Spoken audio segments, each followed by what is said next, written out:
Ama Mirna. Ayan. Si Ama Mirna po ay ating isinalin po.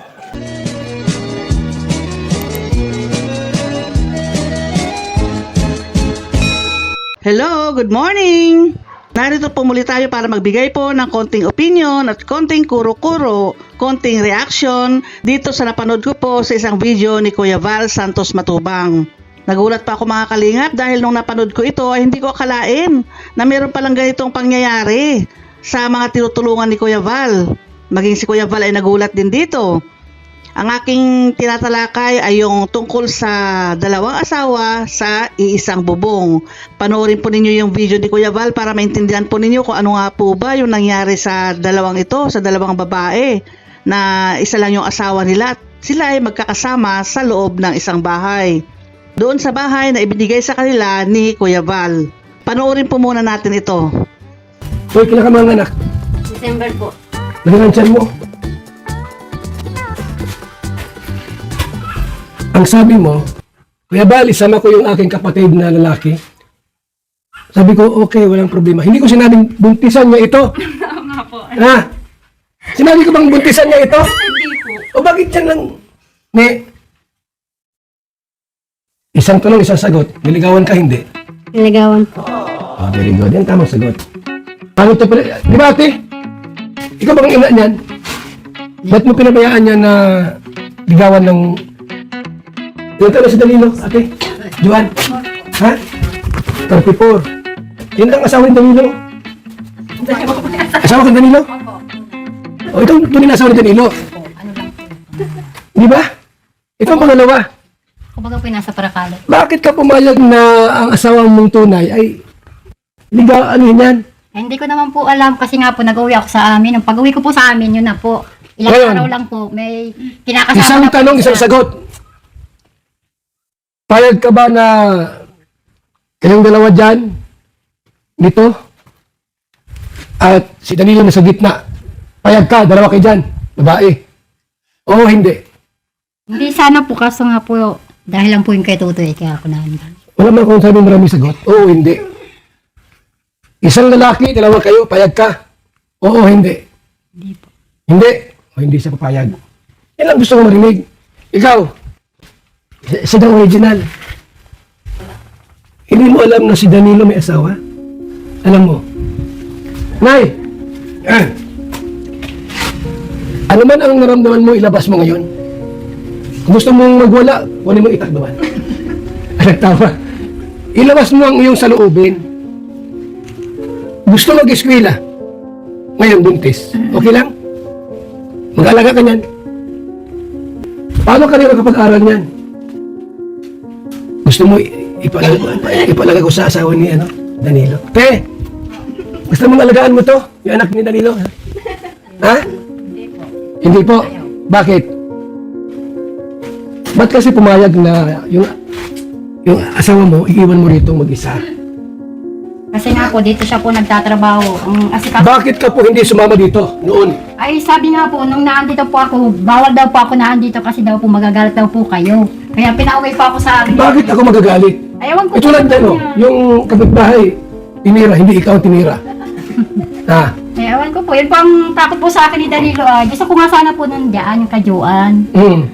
Magtatagal ako dyan. Eh, sabi nga po, baka daw po nga magalit kayo. Ang tanong ko sa iyo ngayon, mahal mo ba si Danilo? Oo o hindi? Mahal pa po hanggang ngayon. Mahal. Harap-harapan tayo, walang itong plastikan. Dito ka daw. Dito ka.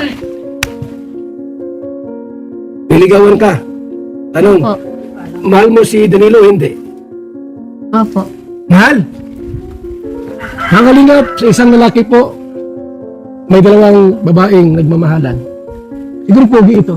Pogi ba si Danilo? Pogi? May itsura. Hindi naman po. Pero magaling lang po siya mag-ano kayo. Mambula. Opo. Alam mo mga kalingap, mga kaibigan, hindi lang po sa kanila nangyari ito. Marami rin pong mga ganung case. Ba't niyo po nasabi na ikaw ang original? Dahil ikaw ang So, nauna. opo, nauna po ako dyan. Hindi ka masabing asawa kasi hindi mo kayo kasal. Kaya nga po, parang live-in lang ganun. Kasi ang tunay, ang original, kasal. Kasal. So, hindi ka naman kasal, Ikaw lang yung nauna. Nasundo mo ba yun? Nakulong ba yun? Bata pa, 17. Ano? Galit nga po ako dyan ng una, ikas ay Kanino? kailan po. Pilian. Ngayon, nanawaan mo na na gayon. Wala nga po magagawa, kahit anong galit mo dyan, ay bata-baga po. Wala kang magawa, ano? Saan ka tulog? Doon po kami sa Catherine, doon po sila sa baba. Ha? Dito ka sa Katri. Opo. Tapos sila, Kami po ng anak ko, Katri. tapos dyan po sila, oh. Si Danilo, yung asawa mo, tsaka yung si Lian. Opo. Sila magkatabi. Opo, silang dalawang mag-asawa. Eh, ikaw wala ka na. Itsapura ka na. Ha? Ano po yun, anak ko na po yung kasilbay ko. Paano kung nag-iiyuan yan? Nakikita mo? Yeah. Ha? Ayan sila. Awan ko po. Sir, Nakatalikod naman. grabe pala ito. Asawa niya si Danilo, no? Ngayon, natutulog diyan sa loob. Isa. Ako sa sahig. Sa side yun. Kasi walang tunog eh. Ang katabi ng... Ang katabi ng... Doon daw po ako sa taas. Magaling, magaling. Kasi kung doon siya sa katre, tutunog yun, mararamdaman mo. Eh, paano yan? Di, asawa niya yung ano, original. Nakikita mo, nakikita mo. Hindi po. Hindi nakita. Oh, original, katabi niya yung asawa niya. Iba na ang katabi. Diyos ko po, maawa kayo. Ibang klase ang mundo natin ginagalaw ng mga kalingap, ha? Nakakaloka talaga ano, meron palang ganitong pangyayari sa loob ng Kalingap o dito sa tinutulungan ng Kalingap. Alam po naman natin na marami na talagang ganyang nangyayari sa mga balibalita, napapanood natin sa TV, maging sa mga drama, sa mga pelikula, pero meron din talaga sa tunay na buhay ang ganyang pangyayari. Pero dito lang ako nagulat sa pangyayaring ito dito sa tinutulungan ni Kuya Val. Hindi ko akalain po na ganito ang nangyari sa kanila. Kasi napakabata, 'di ba? Ang pangalawang kinakasama ni Kuya Danilo. Binuntisan niya yung kapitbahay. Nag-aaral tong batang 'to eh. Pero bakit ganon? Nagkaganon. Ano to? Nagkainlaban ba ito o sinamantala yung kahinaan ng babae? Mari nagkainlaban din dahil sa interview nga ni Kuya Val, niligawan naman daw siya ni Danilo, itong 17 years old na bata o dalagita. Bakit naman ganon itong si Kuya Danilo? Alam niyang mayroon na siyang kinakasama. May mga anak na rin siya dito sa kinakasama niya. Ang una, nagkalayo lang sila ng konti. Hindi lang sila nagkita ng mga ilang buwan dahil nagtatrabaho nga itong si Kuya Danilo dito sa Bicol at itong si ate naman ay malayo yung kanyang pinagtatrabahuan. Dahil siguro itong lalaki ay diyan nakikita niya yung dalagita na yan dahil malayo siya sa asawa niya, siguro yun na in love siya. Pero yung itong nanay ng dalagita, bakit naman ganon? Pinayagan niya ang anak niya na makipagrelasyon dito kay Danilo. Alam naman niya na itong si Danilo ay may edad na, malayo ang agwat. Pero bakit ganon? Pinayagan ng nanay na makipagrelasyon itong anak niya dito kay Danilo. Ano yun? Wala siyang magawa? Matigas ang ulo ba itong bata? Ano yun? Hinayaan na lang niya na parehas na lang silang ganyan ang kalagayan? Napakasayang po. Dahil itong bata ay masipag naman mag-aral tong bata. Dahil nakita ko sa mga videos ni Kuya Val na nag-aayos-ayos siya ng mga lessons niya pag pupunta si Kuya Val doon. Nag-aaral naman siya.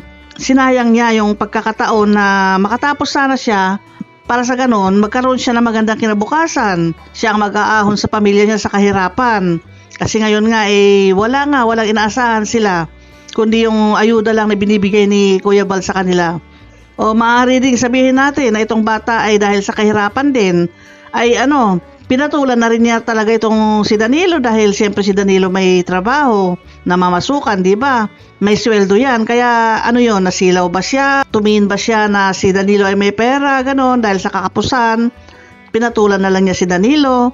Ganon bang nangyari kaya? Sayang naman yung pagkakataon na sana siya ay nag-aaral pa sa ngayon, pagkatapos niya ay magandang kinabukasan ang nag-aantay sa kanya. Kulang kasi ng payo. Yan ang aking masasabi dyan. Para bang pinagtulakan na nga lang yata na sige, dyan ka na kay Danilo. Para may magpakain na sa'yo. Hirap na rin siguro yung nanay na mag-alaga sa bata. Hirap na rin siguro na magpakain sa bata dahil hindi alam kung saan kukuha nga ng pang-araw-araw nilang buhay, pang-araw-araw nilang pagkain. Wag naman po sana ganun ang nangyari, nanay. At ang nakakaloka nito, iisang bubungan pa sila nakatira dahil dumating yung unang kinakasama ni Danilo. Ay nagkita-kita na sila dyan. Ano bang magagawa niya? Magagalit ba siya sa nangyari? Mabuti na lang at nagkaroon ng pagtitimpi ang bawat isa sa kanila Pero itong huli na ay magkaibigan naman na sila. Okay naman na sila. Natutulog na sila sa isang bahay. Yung unang kinakasama ni Danilo kasama ang kanyang anak ay sa katre natutulog. At dito naman sa lapag, si Danilo at ang kanyang bagong kinakasama. Nako, good vibes din talaga itong si Kuya Val pag mag-interview. Imbis na mainis ka o ma-disappoint ka sa nangyari dito sa mga tinutulungan niya, mapapatawa ka dahil itong si Kuya Val. Nakakatawa rin mag-interview sa kanila. Pero hindi ibig sabihin na nagpapatawa si Kuya Val ay sang-ayon na siya sa ganyang pangyayari. Pinapagaan lamang ni Kuya Val yung sitwasyon para hindi magkarambol-rambol ang mga tao diyan sa kanyang mga tinutulungan. Kaya ganun si Kuya Val. Pinapa-good vibes na lamang niya yung mga sitwasyon. Sana itong nanay ng bata na nabuntisan ay wag naman niya ipisan yung kanyang anak doon sa unang asawa, magkakasama sila doon.